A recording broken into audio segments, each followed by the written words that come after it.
সুপ্রিয় দর্শক, আজকে আজ সন্ধ্যা 7টায় লন্ডনের লাইমহাউস এলাকায়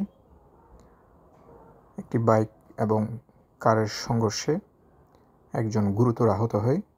আপনারা দেখতে পাচ্ছেন ঘটনাস্থলে অ্যাম্বুলেন্স, পুলিশ এসে পরিস্থিতি নিয়ন্ত্রণ করছে। উভয় পাশের রাস্তা ব্লক করে দেওয়া হয়েছে। পুলিশ খুব গভীরভাবে দুর্ঘটনা পর্যবেক্ষণ করছেন। আহত ব্যক্তি খুবই গুরুতরভাবে আহত হয়েছেন। বাইক রাইডার মূলত একজন ডেলিভারি ম্যান ছিল। অ্যাম্বুলেন্স কর্মীরা খুব যথাসাধ্যভাবে চেষ্টা করছেন।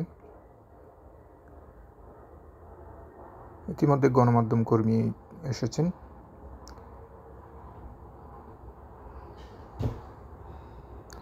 আপনারা দেখতে পাচ্ছেন অ্যাম্বুলেন্স এবং অ্যাম্বুলেন্সের সাথে যারা ভলান্টিয়ার ছিল তারা আহত ব্যক্তির ট্রিটমেন্ট করছেন। মূলত এখন আহত ব্যক্তির কাপড়গুলো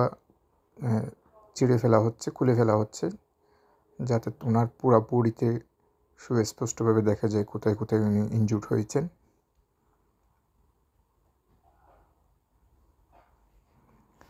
উভয় পাশে রাস্তা ব্লক করে দেওয়াতে গাড়ি চলাচলের ব্যাহত হয়। খুবই সুন্দর সিস্টেম। একটা দুর্ঘটনায় কিভাবে খুব অল্প সময়ে, দ্রুত সময়ে অ্যাম্বুলেন্স